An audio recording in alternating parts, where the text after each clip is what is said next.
Hi, it's Janet McElligott, and I'm back in Los Angeles after being in Africa for a couple of weeks. I have to say, Sudanese politics, and it's June 3rd, is a bit like a soap opera. If you miss a couple of days, you have no idea what's going on. But if you miss a year, everything is exactly the same. I learned that when my mom was ill. She watched an American soap opera, and I'm telling you, you miss a day, you don't have any idea who the players are and what's really going on. And in coming back from Uganda, I was delayed about 4 extra days because I was coming from an Ebola adjacent country.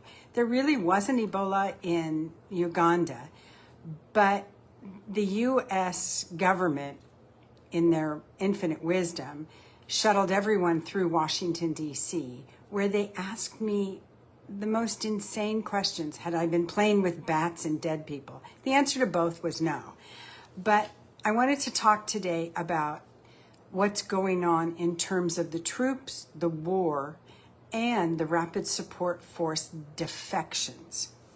So the RSF, which is supported by the UAE, is the force that has been creating havoc and genocide in Sudan, in more than just El Fasher, but El Fasher is the best known area that they have gone in, killed individuals that are civilians and not government officials, but they have also killed many government officials.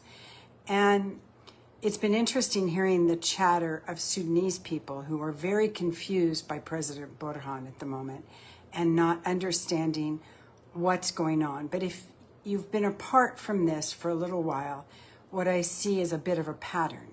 And that pattern maybe started with Musa Halal, who about a year ago or a bit longer defected from the RSF to the army.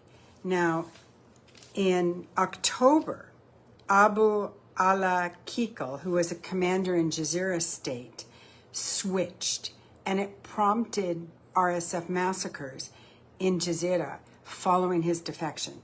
In April of this year, Al-Nur Quba, defected, and he was an operational manager in El Fasher, which fell to the RSF in October of 2025. And then in May, Al-Rizqal Savannah said he was one of the RSF's most influential field commanders, and he helped secure strategic locations in North Darfur and West Kordofan, and he has now overseen the recruitment of foreign fighters from Chad and Niger. So he's defected. And then after he defected, Bashara al-Warha arrived in Khartoum after his atrocities in North Kordofan. So if you layer this along with the problems that happened just a couple of days ago, what you begin to see may be a pattern of high-level commanders who perhaps haven't received the money they were promised anymore, who haven't been recognized, or who the Dagalo family has alienated in some kind of way.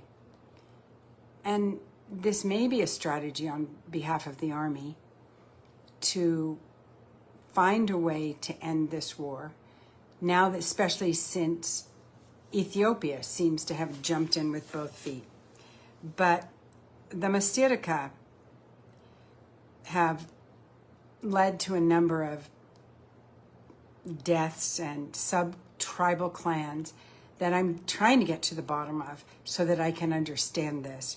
But the structure of the RSF seems to have lost their vision and lost their way.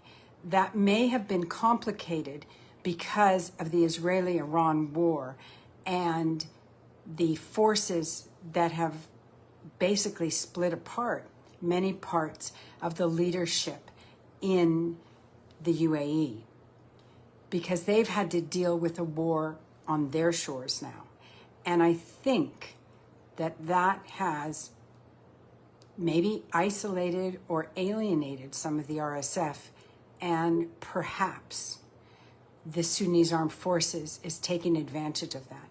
It's very hard to know, but I do know that there is consternation amongst Sudanese citizens as to exactly what's going on. So now that I'm back home, I will delve more into this to try and have an analysis that makes sense. But what I've seen, because I've been away, is a pattern. And it's a pattern that may help bring an end to this. I certainly hope so, because too many people have suffered for too long. So if you missed me, let me know. Thanks. I'll talk to you again soon.